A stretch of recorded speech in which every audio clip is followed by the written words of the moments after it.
Hello, welcome back to another episode of the New Limits Podcast. As always, this podcast is sponsored by Via Gomez Bros Real Estate. If you need anything real estate related, feel free to contact us. On this episode, we have again my brother as a co-host, Rafael. Hey, how's it going, and everyone? our special guest today is Ozzie Alonso. How's it going? Well, tell us a little bit about what you do, man. I actually grew up in the Elgin area. We'll be relocating soon, but for now, the Elgin area. I'm a financial coach. I run a financial business with actually my spouse. I have a team out here in the Illinois area. We help people pretty much build a financial house, start from scratch, and just really look at all their areas and just kind of service them and help them reach their financial goals, as most of us all have some. So that's kind of like the gist of it without getting too much into it. That's the gist of what you do. Cool. So you help a lot of families reach financial success. It's an important part of the American dream, right? Absolutely. I mean, think about it. I mean, we all come from, just because I know you guys' story, we all come from immigrant parents. Like, our parents didn't come here because of, other things. They came here for the economic opportunity. So, obviously, finance and money is a big topic that we tend to really sometimes ignore till it's too late, right? Till we're in the red, till things are really at its worst. We kind of just float by. So, it's outside, I tell people all the time, outside of your health and your spiritual life and your family, man, money's probably the next most important thing, And I think our parents, they were great at telling us to save your money, but they had no clue on how to invest your money. Yeah.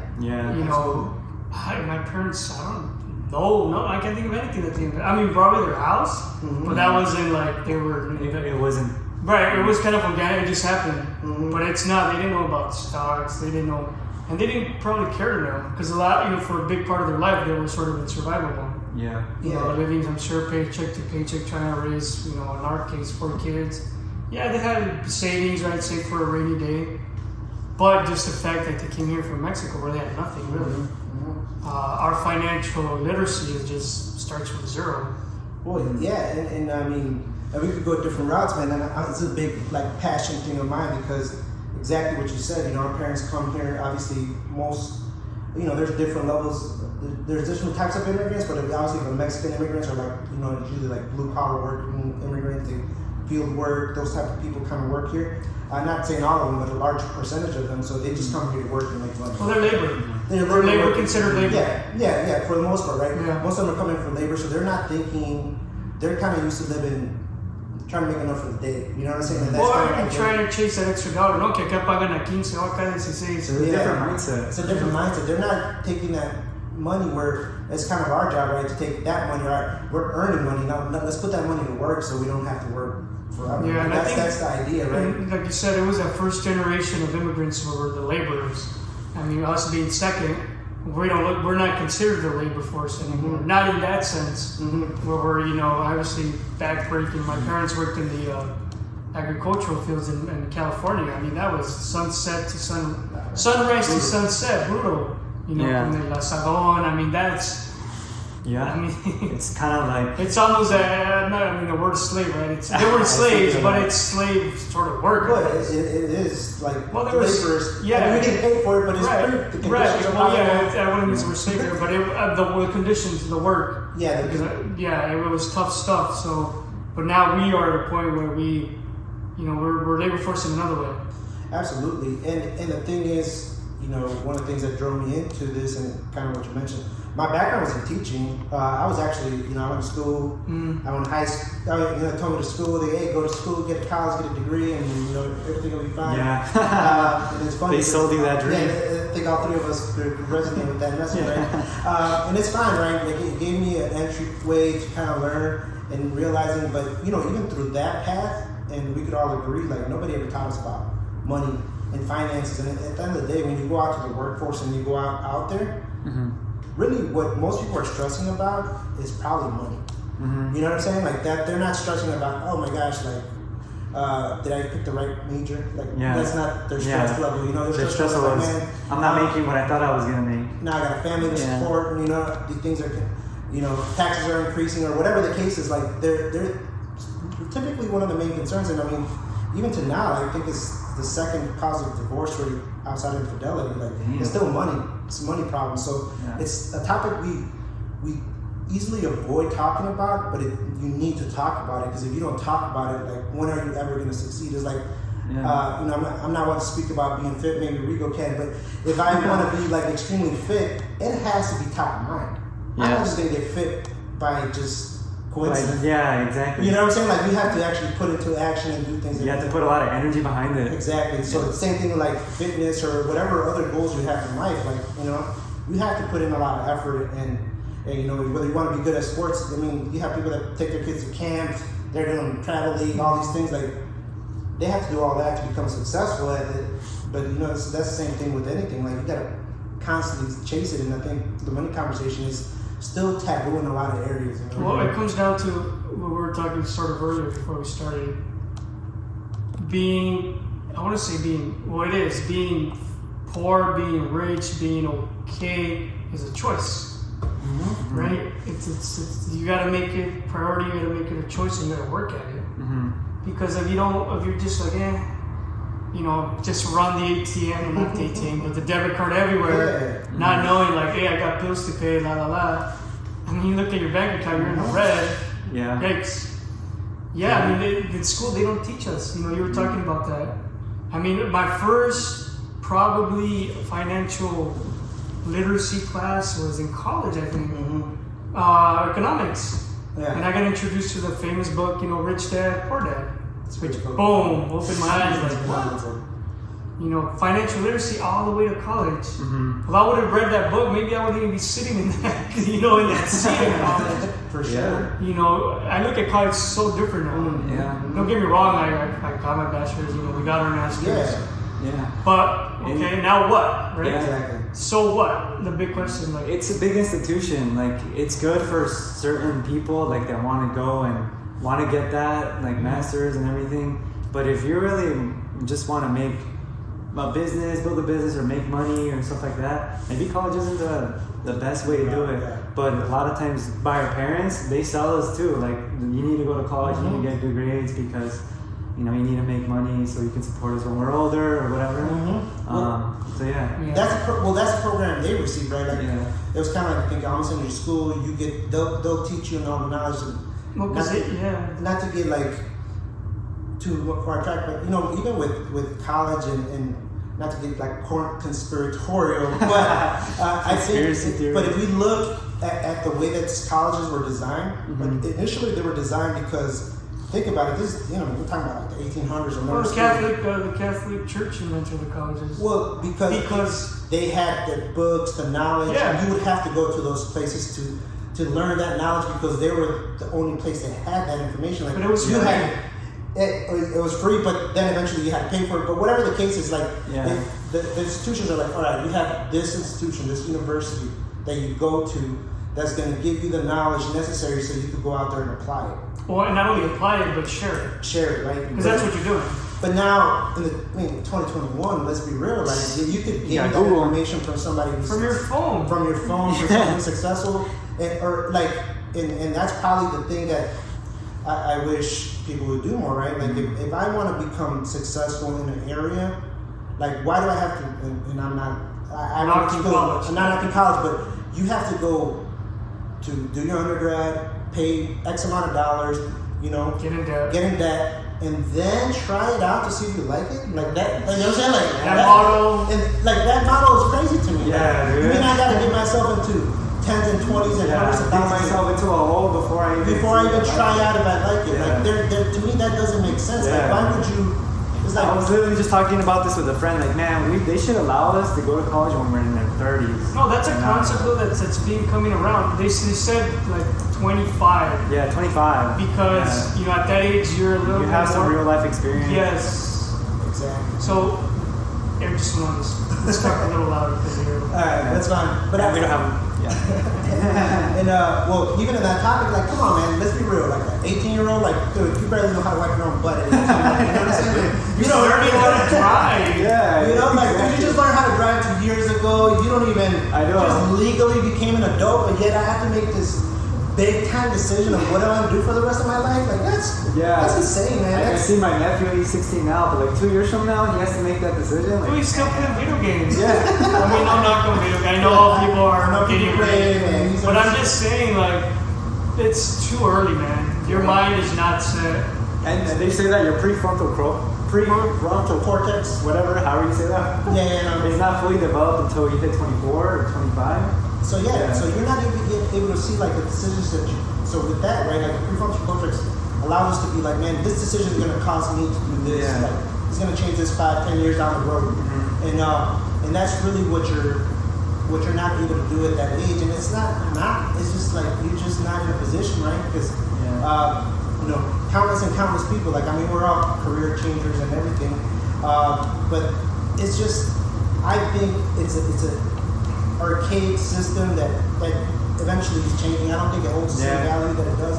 Obviously, if you're going for a very specialized profession, like you want to become a doctor, well, that's probably the only place where doctors are going to teach you. There's a concentration of doctors that can teach you how to become a doctor. Yeah, of course. If you want to be in nursing in some professions, some professions require you, like teaching, to have a bachelor's degree. Do you need it? Well, that's a different argument, but that's what you need, right? So, but for most people, like accounting, let's be real. You can learn an accounting program, bro. You know what I'm saying? Like, you can learn on the job. You can learn it on the job. Go sit down with somebody. I have a friend who literally doesn't have an accounting degree, but just is learning on the job in accounting because they see her as a hard worker and they know that she can like learn on the job. She's hands on. Well, that's the best type of training. I mean, think about it. You sit in a classroom, you stare at the professor, your mind is elsewhere. How much are you really going to retain from your 4 years of accounting to actually transfer into when you one day? I mean, you're basically learning. They'll take you, okay, you went to so-and-so school, and this applies for anything, not just for it. All right, well, this is how we do things. Exactly. By the way, okay, your degree's nice and everything, got you here, we know you're competent, we know you can, whatever, everything that college entails, but this is how we do things. So you can put up with this and the way our culture, sometimes you don't fit into the culture. Absolutely. You're this brilliant mathematician, this brilliant dude, but they have a culture where it's just very, let's say, conservative. Or what's the other one? The other way. Micromanaging or. Well, no, it's just very free, let's say, but you're very structured. And you're used to deadlines. They're like, just get in, you got until Friday or whatever.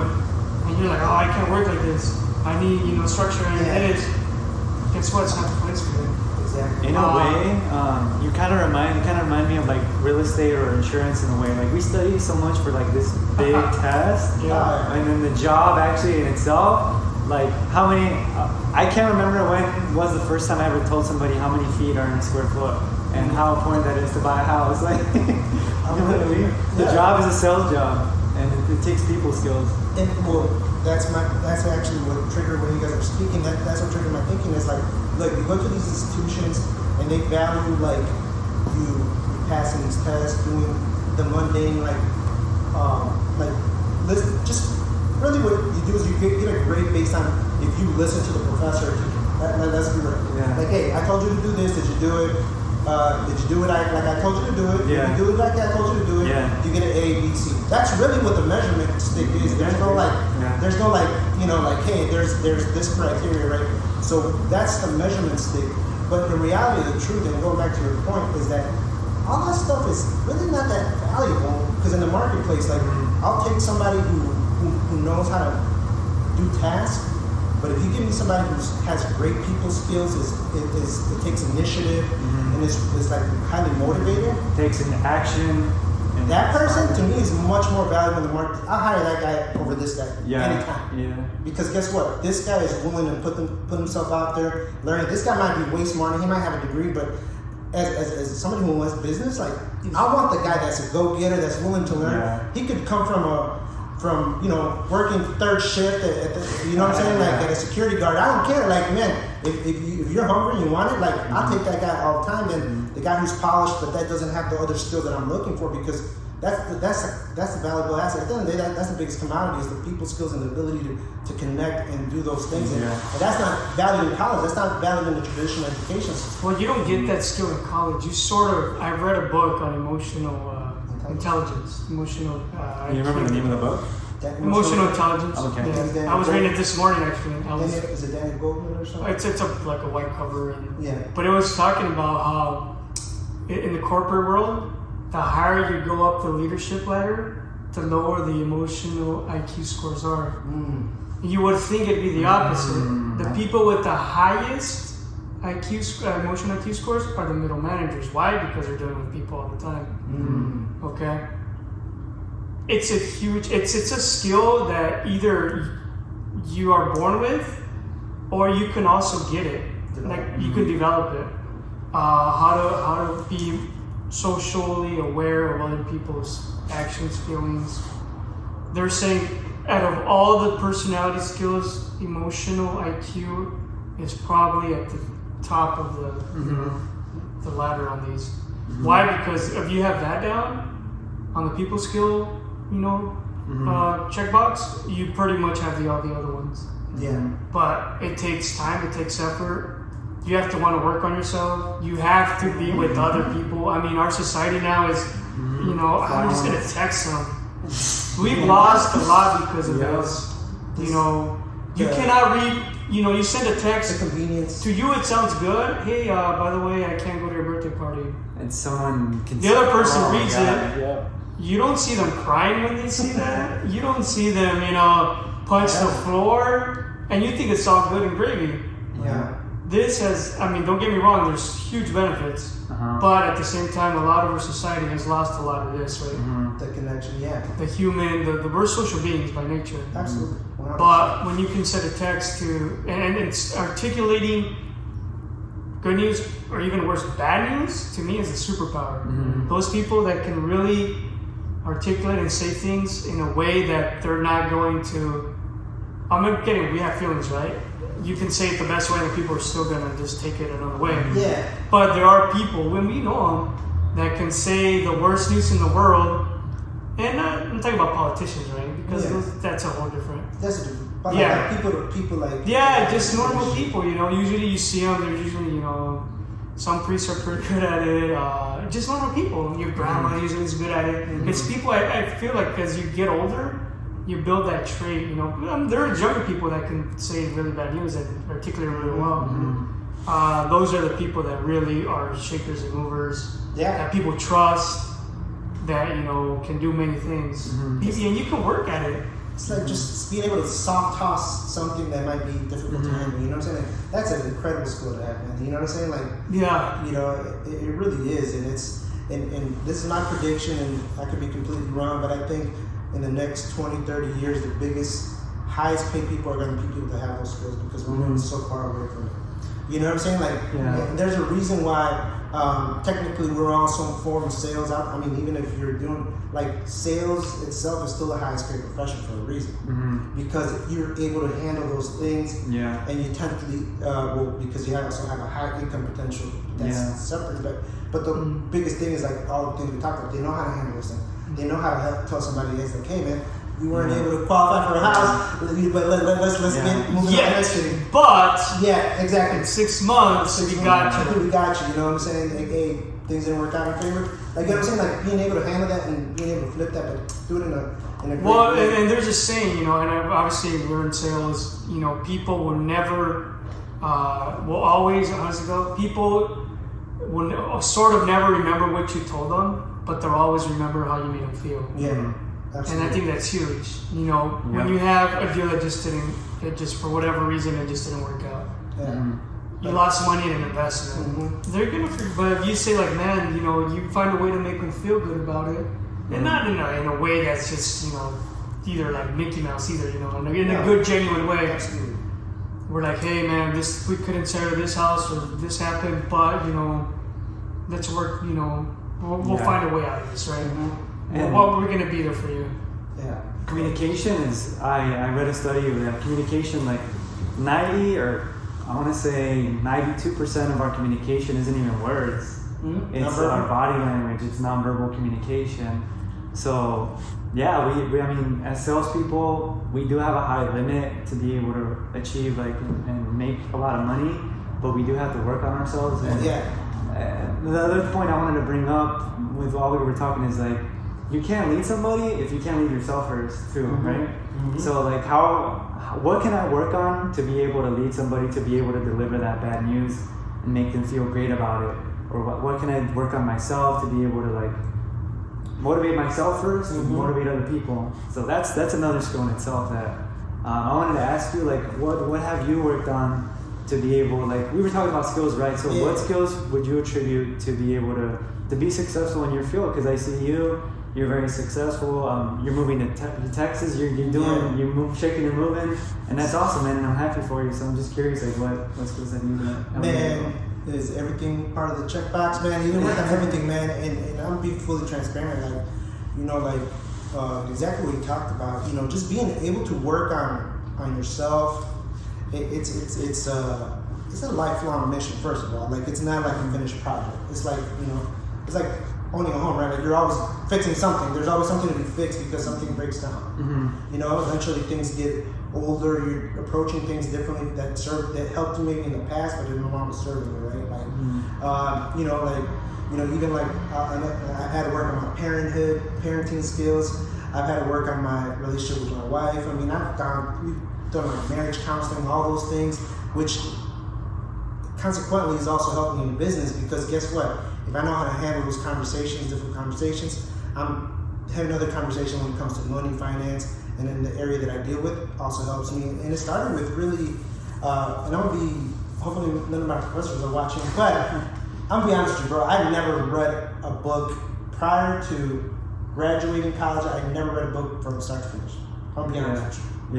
Yeah, and that goes back to my point of going to college. Like I think it's overvalued, but that's just my opinion, right? You can get through it by copying and pasting. Was a good friend. Yeah, it was a good friend of mine, and But hey, I'm gonna be honest, But so I never really took the effort to really to work on myself till I really got into business because I knew that all the things I've done in the past, I needed to sharpen my skills. I needed to sharpen my skill set, not only on the products and services, but just like the people skills, like the emotional intelligence, understanding when somebody needs a little bit more time, understanding when somebody needs to be, maybe you need to lead them a little bit more, maybe when you need to pull somebody, just like those cues that you said, nonverbal cues, and it's a lot of it. Most people are not going to tell you exactly how they feel. But you can see it through their expression and their responses. Well, through their answers. A lot of the times it's like we don't have people come to us like, hey, how much do you qualify for a house? Like we don't have the answers. It's really by the questions you ask. Probing. How much do you make? Or what's your credit score like? Well, based on your answers, this is what you... And I think that a lot of the time is that. It's not in what you say, but the answers you ask a lot of people.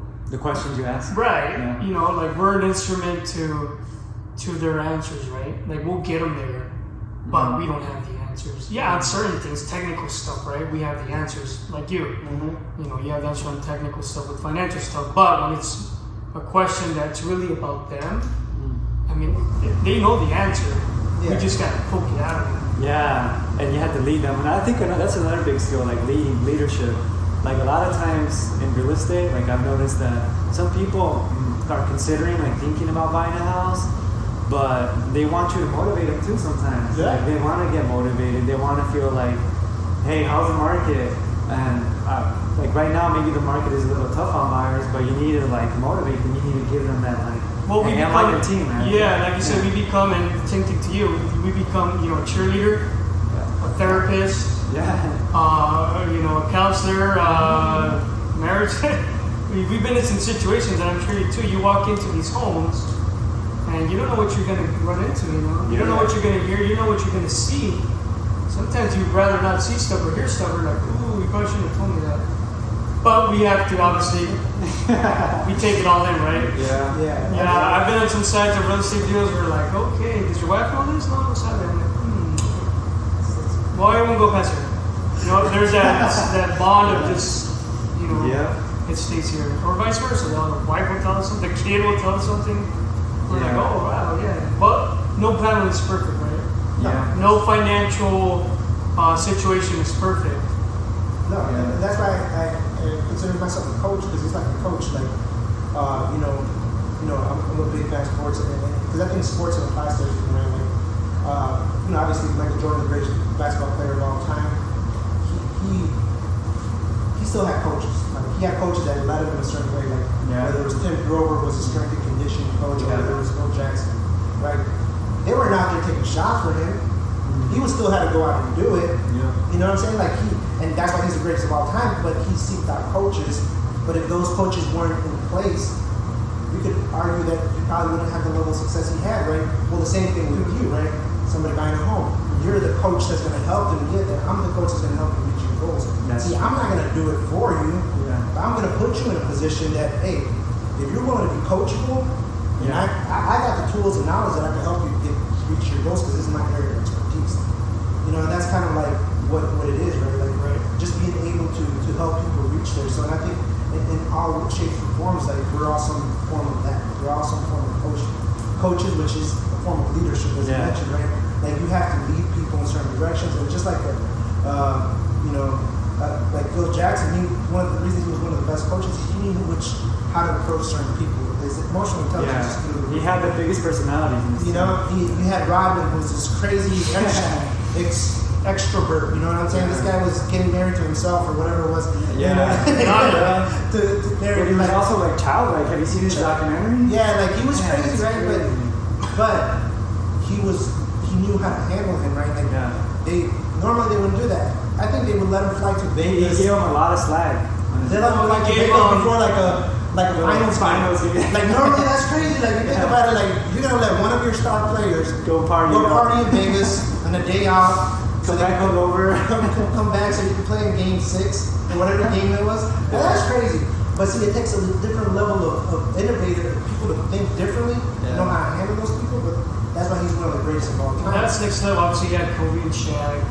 And they were obviously they're always flashing and all this thing, but he was able to get the best. He's got a really good book. I don't forget what it's called, but it talks about all that and how he dealt with it. And he actually gave his players books. Obviously, he knew each player's personality. Like, I think this book is really, and players read them because they respected the fact that, it's Phil Jackson. He had an aura, right? It was mystical, everything about him. And the thing about going back to sales, we're in sales, we don't even know it. We're in sales all the time. You know, we're trying to sell the idea to our wife of why we should get this new car, right? We're selling the idea to our wife on why we should go to Red Robin to eat dinner. We're selling you the idea why you should come on this podcast. Right? We're always in sales every single day. And we don't even know it at that level. But that's the beauty of it. And you're selling yourself too. Like I'm selling myself on waking up at 5 or 6 a.m. today. Should I work out today? Should I eat this or eat that? You know, it's pretty that little, the little voice in our head, right? We all go back to that little voice too, because how you talk to yourself makes a difference in your life. Self-talk, if you're like, man, I suck, or this is horrible, or worst case scenario, glass half empty people. Especially in sales, when you're cold calling, you're doing whatever you do to prospect, and you get rejected every day. To be able to show up every day, man, self-talk. It's that self-confidence. I mean, they hear it in your voice. They're like, oh, you got to buy a house? Buy, click. Exactly. Well, going back to that point, and I think it ties it all together. Well, you go back to that point, everybody's a salesman, because if you got a job, you at some point had to sell your job that you were the guy to hire, girl or guy to hire. You know what I'm saying? Like, you don't, an interview is a sales job. It's like, man, I'm great. I'm a great team player. I'll go above and beyond. I'll stay late. I'll come in early. I'll do all these things, right? Like that's what that's what interview is. You're selling it. And to be honest with you, we look at 1,000 resumes. They're all fluff. Is everybody that? No, they're not that. But they're selling the best version of themselves. They're not selling like, oh man, sometimes I like to hit the snooze button and slip in a little extra, right? But we're all born salesmen. It's just that those of us that recognize it are then able to take that. It's a skill that you can develop. I mean, I was never. 2 years ago, I wasn't in sales. I didn't know how to handle objections, how to be emotionally intelligent, and all this and that. I was just used to customer service jobs. I was used to being more reactive than proactive. But it's a skill that you can develop. You can start one day at a time. Read a book, develop your communication skills. work on public speaking. There's Toastmasters out there. There's all these programs on YouTube, all these motivational guys and girls on YouTube now that you can learn from. Not only YouTube, but I think one that's helped me a lot is podcasts. Podcasts. Like I drive around a lot, and some of these long drives, I mean, I throw on a Tim Ferriss podcast. Yeah. You know, Freakonomics I learned a lot from. Yeah. Grant Cardone is out there. Joe Rogan. Joe Rogan. Yeah. You just have to be, and the one biggest lesson I take, I don't know where I heard it from, is you got to be ready to unlearn. Because we're brought up in a way that, okay, well, things are like this. You have to be open-minded to really, if somebody can tell you, because you're set in your ways, right, supposedly. Yeah. And this goes back to that book, The Four Agreements, right, too. Don't take anything we're personally. we're domesticated at an early age. Yeah. And being an immigrant family from Mexico, like, we're super conservative in a lot of stuff. No hagas eso porque vas a perder dinero. ¿Para qué vas a invertir en eso? ¿Para qué vas a ser real estate agent? Blah, blah, blah, blah, blah, blah. It's always been, like, not like negative stuff. No vayas allá porque vas a ir con tus amigos, van a chocar. I'm like, oh man. Yeah, vamos a ir a nadar, te vas a ahogar. That was really, not on my mom, but that was a lot of growing up, right? Well, yeah, going back to your question, like, one of the things probably that's the biggest thing I would say is, like, you have to unlearn so much, because we all come with programming. Yeah. It's like, we're all this, like, version of a phone. Some of us are operating in version 1 that, like, dude, that version is, like, you need to update that programming, bro. Like, you can't download the new app. When was the last time you turned it off and reset your phone? You know what I'm saying? Like that's what you got to do. And that's really what the unlearning is, probably the biggest hurdle that most people struggle with. But you know why, though? I read in the book a really cool idea. It talks about the psychology of why it's really difficult.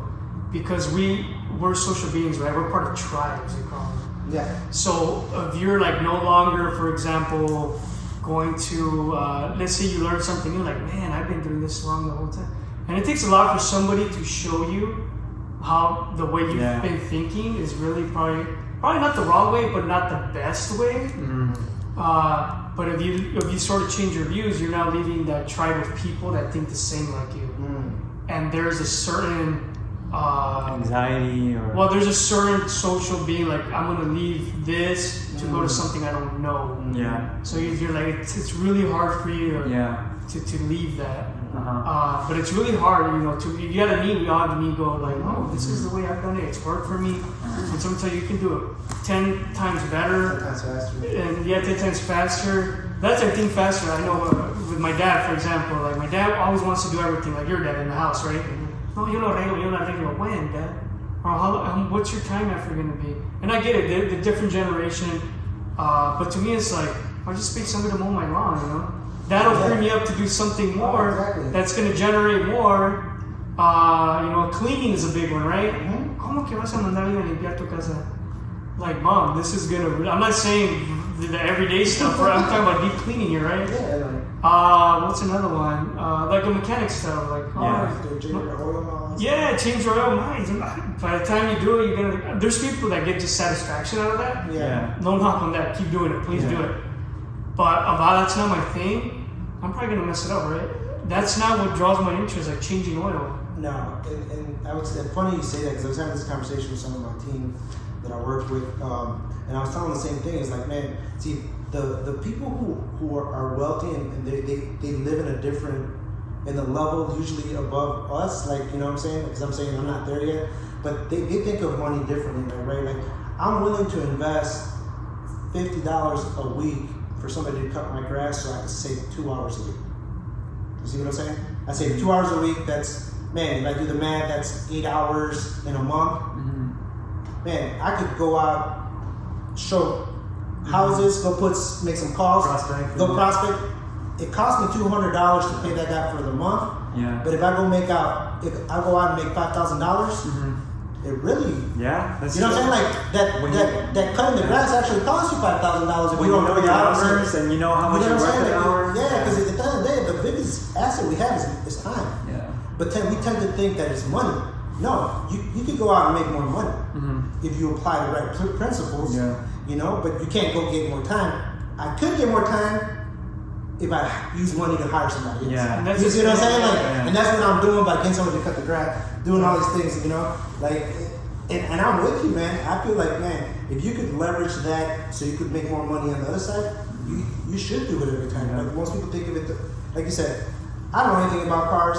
I'll probably just spend 5 hours changing the oil because I don't know anything about changing the oil. Probably take 6 hours. You know what I'm saying? Like, Yeah. because I'd have to go do the stuff, get the right tools, Yeah. go to the man. It'll take me so much time, bro. Yeah. You changing the brakes, it take me like a whole weekend, bro. And I was like, dude, I wasted a whole weekend changing, thinking I saved money, but I actually lost out because I just gave up my weekend. Yeah. These are all good stuff, man. Good nuggets.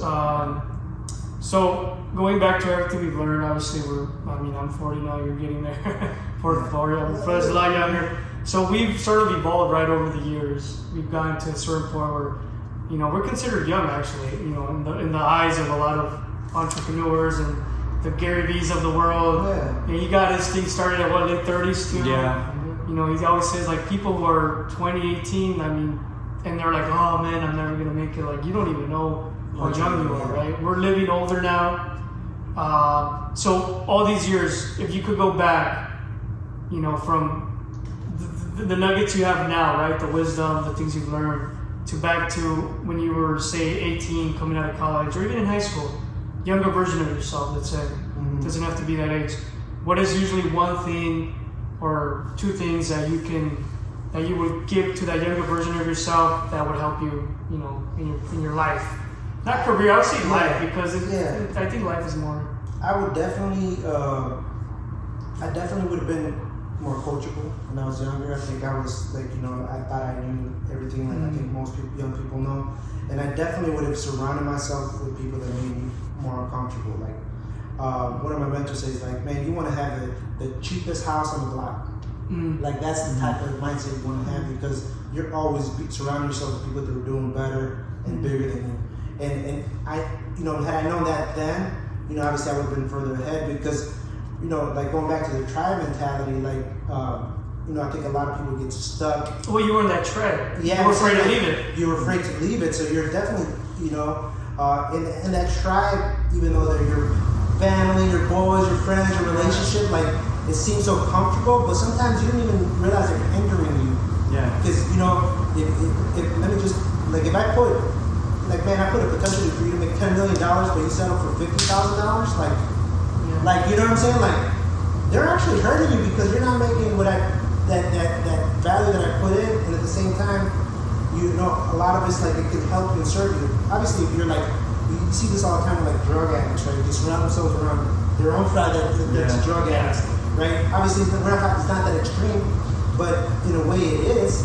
And it could be like a mediocrity tribe where you could go for greatness, and that's probably what I would have done because I was stuck there for a long time, and and I was too prideful to seek that and put myself in the situation. Well, the whole unlearning, right? You're not ready to unlearn. I wasn't ready to unlearn that, and I wish I would have done that a lot faster because I definitely would have been a lot further. Yeah, it's something I heard too a couple months ago too, like, building your own personal board of directors. And I think we talked about this before with another guest.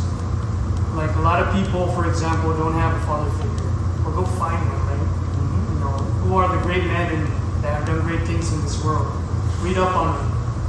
You might not know them personally, but build your own little personal board of directors. It can be women too. It doesn't have to just be men. But if you never had a father figure, go find one. Go find that personal finance, just build your personal right. Get your finance guy, get your spiritual person, get your career guy, your fitness. Like if we build that little, think about it, everything on there's on the phone, right? These people have podcasts, these people have books, these people do seminars. Go to what is his name? Famous personal motivator. Tony Robbins. Tony Robbins. Go to Tony Robbins. You don't have the money. All that stuff is almost free. Yeah. You can even have like virtual training systems. Yeah. Right. Everything was social after the pandemic. So. Yeah, and it's true, man. Like, and going back to the money topic, because it kind of ties into, like, sometimes people see like, oh, I'm gonna waste money to learn from somebody. And it's like, you know what I'm saying? They see it as wasting instead of investing. You know what I'm saying? Right. And going back to the point, like I teach people how to invest money market, do all that stuff. And you know, I know my stuff pretty good, but I still think the biggest investment you can always make is on yourself to grow and develop. And like you said, your family too, right? Yeah, then obviously develop you and your family, because as a result, you should see that. But going back to your mentorships and the board of directors, they don't even have to be physically like you having a conversation with them. They could be from afar. You read a book, like you know what I'm saying, like one of my personal mentors from afar is Sam Walton, man. You know, like I read his book, and you know I'm super inspired because this dude was just like he's the guy that founded Walmart, right? Yeah, he's the one that started Walmart, but he was just a dude that started with a little humble guy from Arkansas who opened up his little front store. They made him so many restrictions that like he couldn't operate a certain way that he decided, you know what, I'm gonna open up my own store. And sure enough, he had a vision of opening stores, but he was like so far ahead of the game that he was like even in the stores, like he wouldn't open up the major cities. He wouldn't open them up in the outskirts because he's like, there's nothing out here. And eventually cities are gonna grow into it. And eventually they became staples. And like, dude, that concept is still awesome, dude. And the other thing too, like, they don't even have to be famous people. It can be your Dio who is always just has these nuggets of wisdom, right? Yeah. It could be your cousin who's always in the gym, like, hey, but you know what's going on, man? How can I get like that? You know, it doesn't have to be somebody famous. No, it doesn't. It could be somebody who just poured enough knowledge into you that you use that, take some of that useful information, right? Like I'm sure we all have lessons from maybe grandparents or somebody, things that from our parents that we still they might not teach us a lot of good things, but there's a lot of good things that they don't teach us. You know? Well, before we wrap this up, man, we want to ask you maybe 2 more questions. The theme question of the podcast, the New Limits podcast, is always, what was that one thing in your life or career that helped you maybe reach the new limit? There's always a pivotal point in someone's life that made them realize, like, man, I need to make a change and I need to reach a new limit in my life. What was that one thing that you could attribute to that? Yeah, man. So I think there's a few things that kind of like put you in place, but I think a lot of times, I wouldn't say I hit rock bottom, but I would say probably emotional rock bottom, not necessarily like, but I remember I was teaching, and I'm not gonna lie, I was not necessarily satisfied with teaching, I wasn't satisfied. And to me, the biggest thing was like, I remember when my son was being born, my oldest, 6 now, we wanted to get an ultrasound, but I had to be back in school, so my wife wanted to grab lunch afterwards. Like, hey, we just found out we had a boy, all right, let's go grab lunch. And I had to rush and eat through my meal so I could get back to work. Yeah. And to me, that was a straw that broke the camel's back. I was just like, man, like, is this what life is? Like, I can't even enjoy a moment with my life, my first child, and all these things because I have to go back to work because somebody's demanding my time and efforts and energy. Yeah. Like, to me, that was kind of like the thing, and I was kind of like... Felt like a prisoner. Yeah, I was like a prisoner because I was buying into the idea of what everybody else thought I should be doing, and it's like, man, I'm not even satisfied in that. No, in my 30s, I gotta do this for another 30 years. Like, nah, man, like I gotta do something different, and that's kind of what forced me to just be open to something else because I knew that wasn't the way. So I would say that was definitely probably like one of the moments that are etched in my mind, and I think, and I use that analogy all the time. I think like a dripping bucket, like. Man, I think all of us are probably in a situation where eventually the dripping bucket is like things that like things that eventually don't work, that you don't like, and I think eventually it just gets to the point that it was the last drop that just spilled over, and I was like, dude, the house is a mess. I didn't even, the bucket's been here the whole time. Yeah. But you don't notice it until like it's all flooded. Yeah, that's right. How until it spills over, and like, damn, I gotta clean this house up. This house is a mess. Like, why am I? Damn, that's a good one, man. That's true. Like we, going back to time, right? That's the one thing we cannot buy. And you talk to a lot of these people that have, I don't want to say made it, but are financially set. What they enjoy the most is the freedom. The freedom of time. Okay, it's not that, obviously the nice yachts are fine, are cool, right? But just the fact that they have the freedom to do whatever they want. Mm-hmm. Yeah. Joe Rogan was talking about this. Like, man, fame is cool, but, the thing I like the most, I gotta get to talk on my podcast. I get to talk to you knuckleheads and and just do what I do, and nobody's gonna say anything. Absolutely. And one of the last things, I'm talking about money, and I think this is one of demystifying money. There is a lot of bad programming with like that money is evil, money is bad, money is all these Well, things. the root of all evil. Yeah, money's the root of all evil, blah blah blah. And I think people misquote that. What's the The love of money is the root of all evil, right? Agreed. And, and I heard one of my mentors say, it's like if money was so evil, the devil would have doubled your income. Yeah. That's like trust me, he's not doubling your income because it's not evil. It's just like this programming that you think, somehow society too, we also think that like rich people are evil, people that make money are evil. And it's like, man, I think that's just a bad, because if you have that extra in your head, you're never going to get it. You know what I'm saying? Like, money's not going to go where it's not wanted, especially if you have a bad idea about it, right? Like, that's just kind of how it is. And I think that's like the biggest thing. Everything is energy. I don't know what the name of the book is. Something about how time is pretty much equivalent of, money is equivalent of time. I mean, think about it. You're working at a factory for 8 hours. They're paying you for your time. You're giving your time away. Yeah. You're giving your time away. It's crazy. It's crazy. And it's, cool. Yeah. It's All crazy. right, so a couple last questions here about the rapid fire part of the. Yeah, we don't have the sound effects. All right, we just asked you a couple questions. Want to learn a little bit more about yourself. All right. And I have a few too. So here we go. You ready? You want to go back and forth? Yeah. Well, I have like two.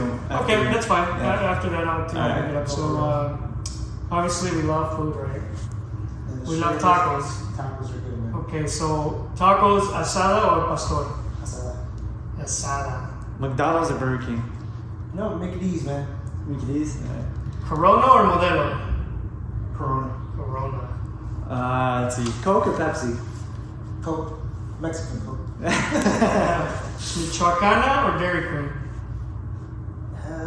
I'm gonna go Dairy Queen, bro. I'm gonna go Okay. bougie. All right. That's it for me. I was born in America, bro. All right. Here we go. MLB or NFL? You know what? Growing up, it was MLB, but I would say NFL now because it takes less money. Netflix or going out to the movies? Netflix. Okay, here's a hard one. Ready? Chente or Jose Alfredo? Jose Alfredo, just because he's like the nostalgia being from one of my. Dang, yeah, I agree with you, man. Yeah, so just like Little Chenta's fire. Good answer. Awesome. Well, thanks for coming on. We Appreciate it, man. Yeah. had a good conversation here, and great. So where can people find you? Well, I'm sure we'll plug it in. You found me on social. I'm on Facebook, Instagram. Anybody can connect me there. If anybody wants to learn about their personal finances, we help people kind of make sure they're on track to reach their financial goals across the board. So feel free to reach out and connect. So we'll put your links in the description on the podcast. Thanks so much for sharing everything, man. I appreciate you. No, thank you, guys. So there you go, another episode of the New Limits podcast with our special guest, Ozzie Alonso, and my brother, Rafael. As always, this podcast is sponsored by Via Gomez Bros Real Estate. For anything real estate related, feel free to contact us, and we'll see you on the next episode. Ciao. See ya.